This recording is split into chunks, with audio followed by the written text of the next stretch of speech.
How's it going, everyone? AFC Finners back ground hopping after nearly a month away, and they're back where I did my last one in Hereford, and going for the lovely Thai food again. So Maldo is just in Subway getting us lunch. As you were seeing in the previous video, we started the day off lovely with a wonderful set of gifts from the wonderful Mud Flat Matt. So today it is Westfields, so they've already been very good at engaging with us on Twitter and the match day experience. So it knows withdrawal symptoms well and truly seen to. Very excited to be back in Hereford and back ground hopping. So, welcome back, Tom. How you been? I'm good, thank you. How do you enjoy Florida? It was brilliant, thank you. Tell the fans about Orlando. Very hot, very busy, but I would recommend. Orlando FC. Yes. Very, very good. Very, very good. Greatest atmosphere I've ever witnessed. That's saying a lot concerning what Forest was like. It's good to be back together as we enter the festive season. So in Subway, have a quick look around the market and we'll head over. Here we are, back at the market then. Christmas theme, very much alive. Want some hot chocolate? Good man. There we go. Is it too early to say Merry Christmas? We don't care.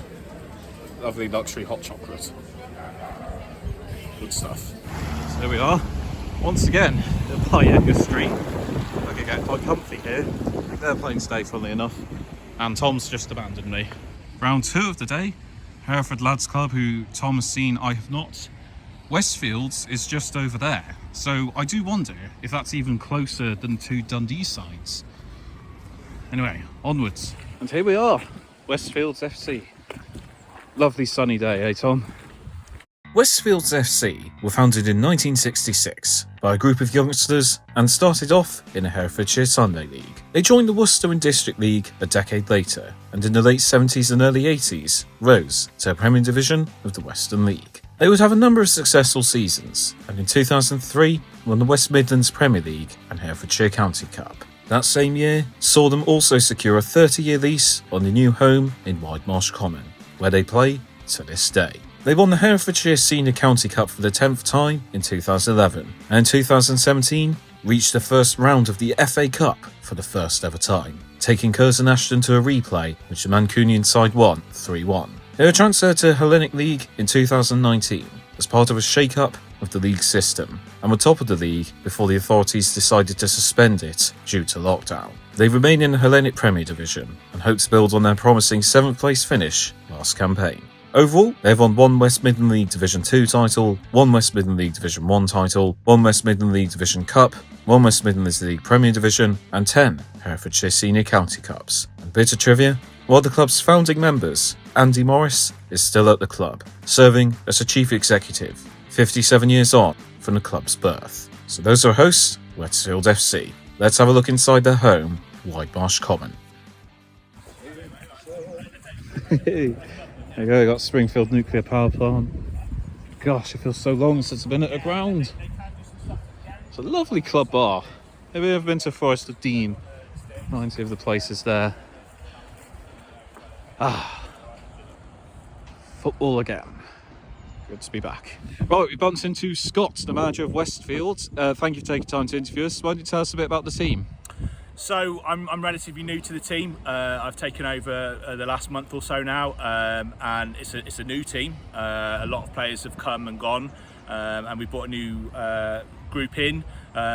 So yeah, today really it's just about getting results, grind out those results, and hopefully when I can get some more players in the next few weeks, those results will turn into wins. Okay, brilliant. And what does it mean to you to manage this team? Well, I'm an ex-player myself, and I've been away from Hereford for a few years, and I've recently come back, and to manage a team that I've played for as a junior and a senior, I've been in Wales for the last 5 years, so to come back to England to manage, it was probably only this club that I was looking to manage. Okay, and what are your aims and objectives for the season? So like I say, it's a bit of a rebuild that we've got this year. The club are very aware of that. I think it's about making sure that we're competitive in games and add a bit of quality. Since we've lost a lot of experienced senior players, we've had to rely on, especially in the early weeks, of young players who've done really well for us, like exceptionally well for us, but we need that experience in this league, so hopefully we'll pick up more results as the league goes on. Okay, brilliant. And in your time in charge, what's been the best moment so far? there's a lot to be fair. I think, I mean, the club itself, the committee members, the fans have been really good. But I think to get that first point on the board last week was really, really good for the group in general. So yeah, that. Okay, brilliant. Well, let's hope you can add 3 more today. Thank you for your time, Yeah, Scott. thank you. Right.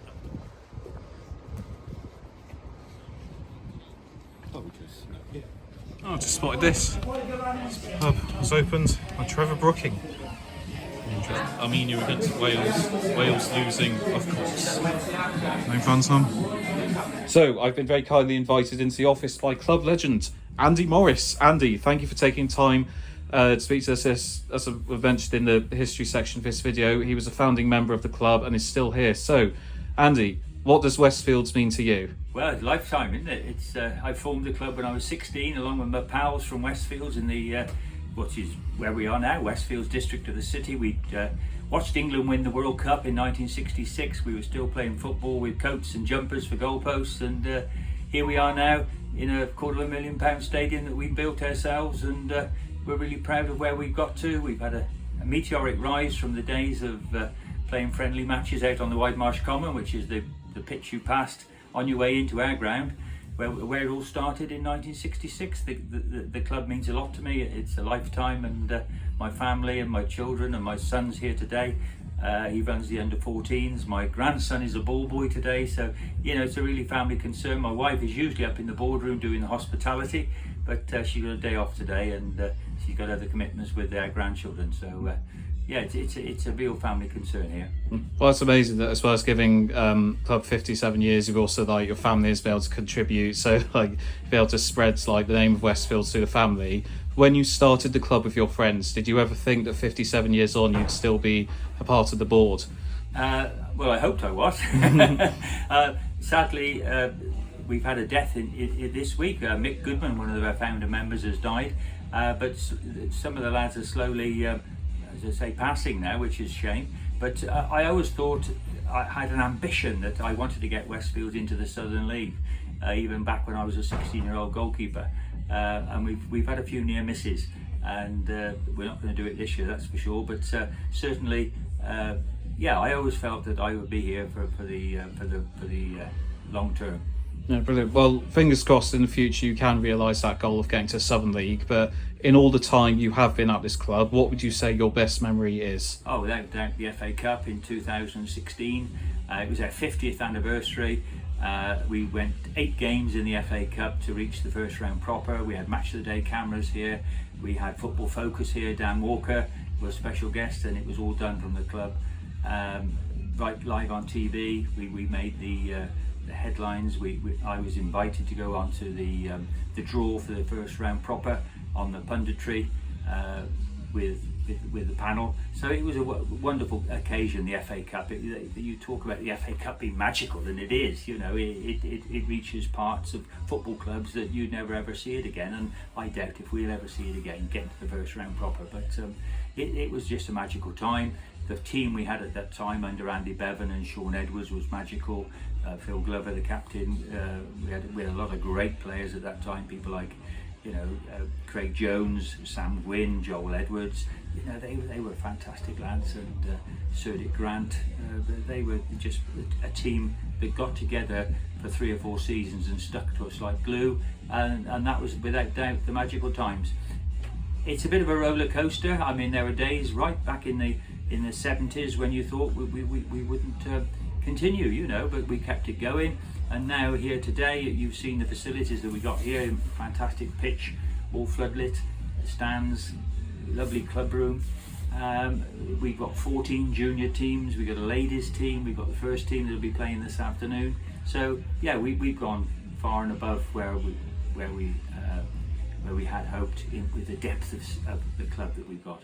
Oh, brilliant. And obviously it's not the same as being involved with like a football league club where people on like big salaries to be involved with the board. There's a lot of volunteering involved with running a non-league club. So what's it like being involved day in, day out at non-league as you have been here? Well, it is. It's full on. It's non-league. it's volunteers. I'm a volunteer, you know, and you put your own effort, your own commitment, your own time, your own money into it.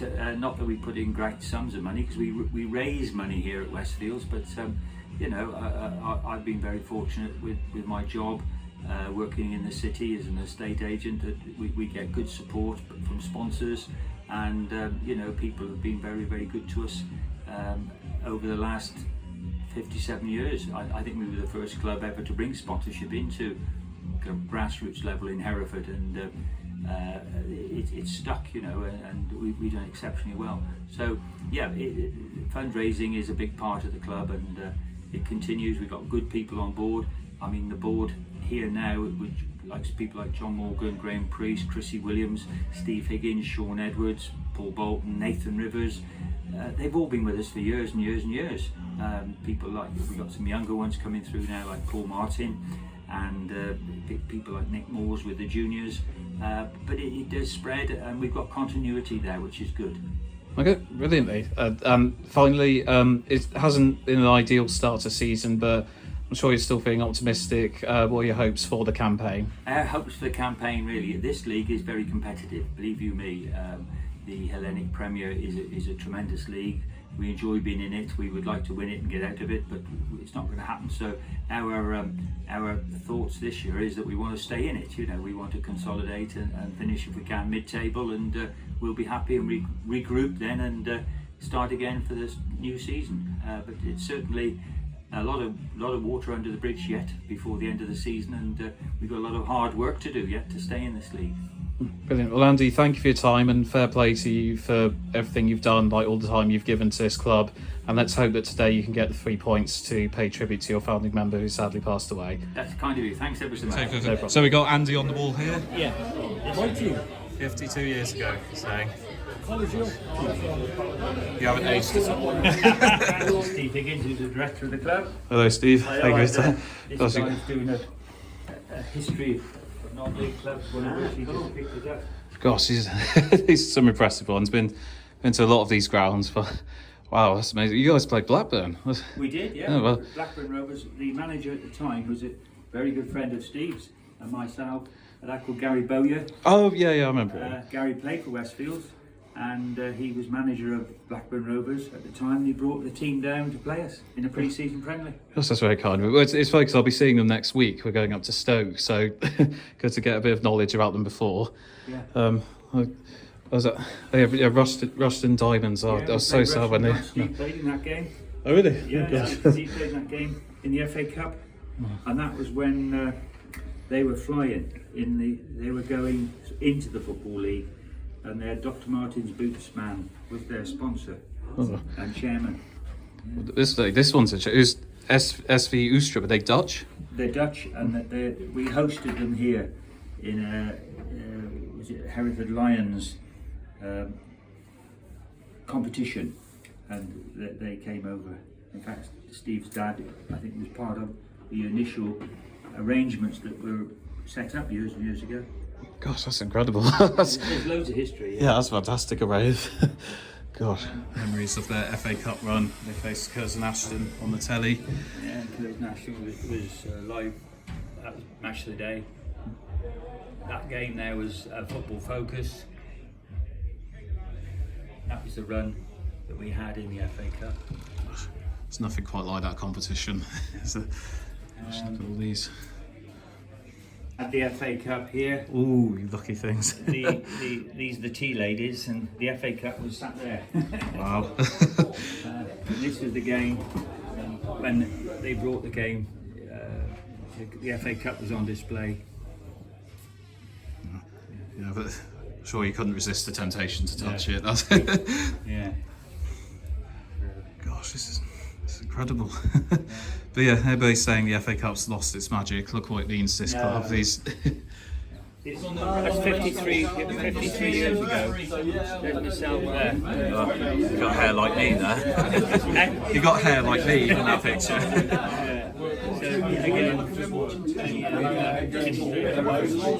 Let's ask actually, what was your first ever game at Westfields? What happened? We played out on this pitch out here, and it was against the GPO, the General Post Office. Oh, And we won 11-1. How I let one in, I don't know. But yeah. what kind of goalkeeper were you? I was good. You play out from the back, or you were more of a shot-stopping No, specialist? in those days, you'd bounce the ball 3 times, run with it, and then you volley it down the pitch, you know, so, as far as you could. But no, I played for Westfields probably for 25 years before I eventually, when we progressed up the football ladder, I couldn't be an administrator and a player. The pressure was too much, so I concentrated on playing and developing the club because I wanted to get a ground like this, and this was our ambition. And to get this ground here so close to where it all started in 1966 is fantastic. That's amazing. Yeah. Look at this view from the box. That's very rarely see something like this at a non-league club.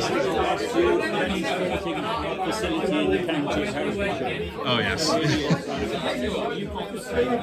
That's brilliant. So all these guys are junior. They all run a junior team at Westfield. So once a year we give them a free day to come in and have a few beers and enjoy the game. That's very good of you to recognise the work they do for the community. So Andy was just telling me that they sent over some kits to Africa. There he is, representing Westfields. Celebrity endorsement. Well, Andy Morris, thank you for your time. Let's hope we can win for you. And as always, come back to cheesy chips. They're very nice. How are you doing, Tom? Finley got all this really good treatment and I got left in the bar waiting for his cheesy chips. I'm sorry. Friendship right there. I bought him a hot chocolate and this is how he thanks me. Tom, look at this. They've got Jordan Henderson on the bench. Rubbish. Oh, right. Number 2, Rory Thompson.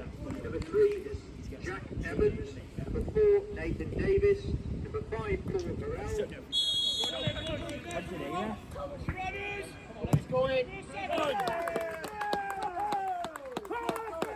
Great goal!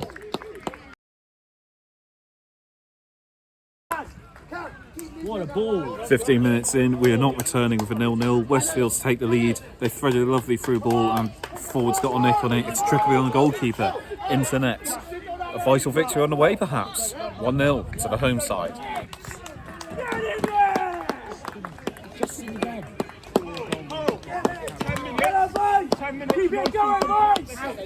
Westfields doubled their lead. St George Roman glass messed up at the back. It was given away to a forward who surrounded the goalkeeper and tucked it into the top corner. 2-0.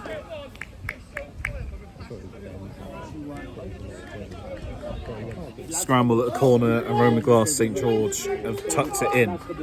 Goals galore today. Game on 2-1.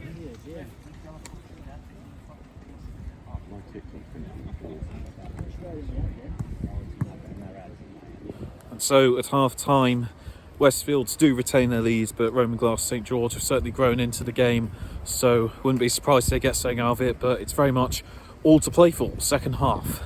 But I would say Westfield have been a better side and they deserve their lead. It's just 2-0, as we know. It's a very dangerous advantage to have, so we'll have to see. Will they regain their momentum, or will Roman glass St George come back? We'll have to see. Half time, 2-1.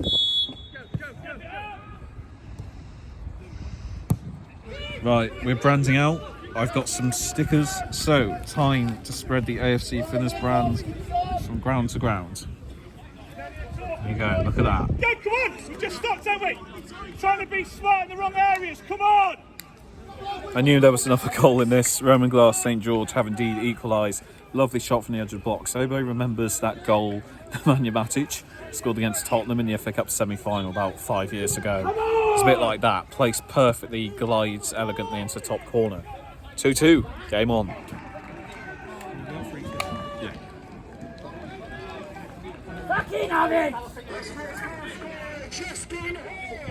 Westfield have retaken their lead. Their coaches are running onto the pitch in joy.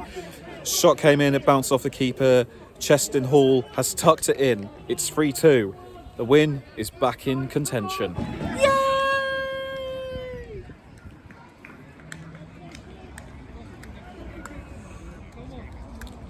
Full time, and as hoped, Westfield finally get a win. It was a brilliant, valiant performance.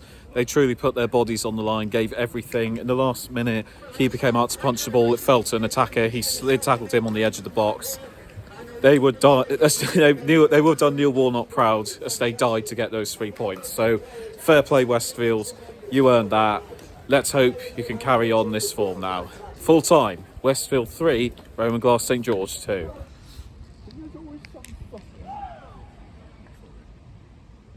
Good to be back. Thank you, Westfields, for lovely day, lovely welcome, and an excellent game. And Scott, I would like to thank you once again for doing the interview and congratulate you on your win. Let's hope it will be a start of a good run of form.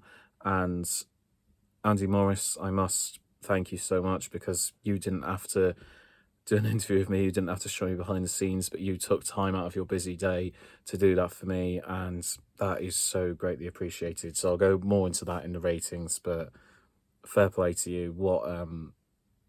This game would be nothing without people like you who give up their time just to keep a club running, and without you there would be no Westfields. So you created something you could be proud of. You've given so much of your life to it. I think so much of us would give anything to have something like that. So fair play to you, Andy. Hopefully see you soon. Thank you, Tom. Good to be reunited with you.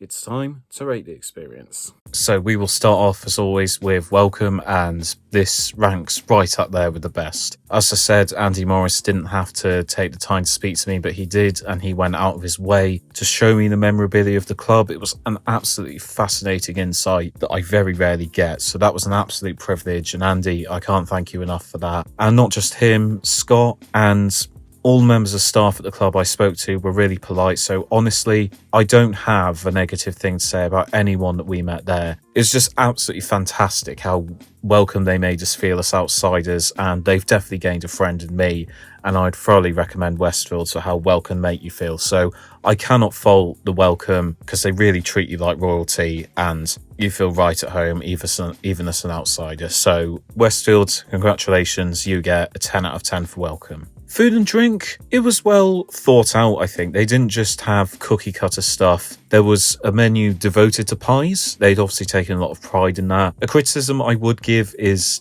there didn't seem to be a veggie option for pies on the menu. Obviously, please correct me if I'm wrong, but the pies looked really nice, but there wasn't an obvious veggie option. So could have done with cheese and onion or something like that. They looked very well done, looked delicious, so thought put into it. And cheesy chips I had were really nice, and very good option of drinks, and they put down a menu, so they've not just made food an afterthought. They've obviously taken pride in the food and drink that they offer. I think maybe generate one or two more options, but overall I think the food and drink's pretty good. I'll probably give it an 8 out of 10. Stadium, it was an interesting one because I absolutely loved the club bar, and I loved that there was a balcony for spectators to watch a game from. That's very rarely seen. I think probably needs a little bit of work, like in terms of some of the stands. I think they needed something behind the goal to the left of us. Like some of the stands needed like a lick of paint, like you could clearly see the seats were fading. So I think, yeah, there probably just needs to be a bit of work done on the stands to deal with the wear and tear. But it was quite cool, like the scenery outside. Again, it wasn't just on the side of the street, it was somewhat cut away from the outside world.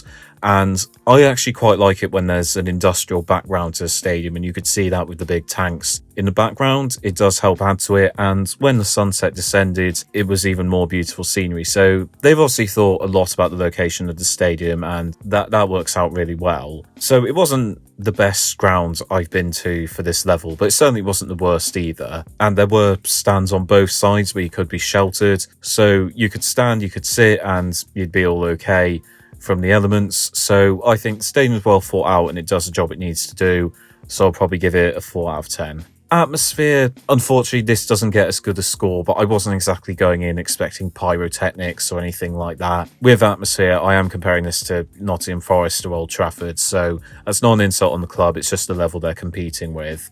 Was a fan next to us who was very passionate and very loud, so there were by all means people who really got behind the team, but wasn't necessarily too much noise. So I will give the atmosphere a 2 out of 10. And finally, value for money. This was very good. It was £8 for a ticket and cost me £3 to get the cheesy chips. That meant I spent a grand total of £11 at the stadium. That's that can't be sniffed at, unfortunately, because the guy who does the pin badges wasn't there that day, couldn't get one of those. But £8, probably a tiny bit too steep for a ticket at that level, but I say it's a lot. It's not a thing I'm going to lose sleep over. So I think the prices were really good, and to only spend £11 on the ground overall is amazing, considering we're going to Stoke next week. I spent £11 at Westfields. The Stoke ticket cost £30.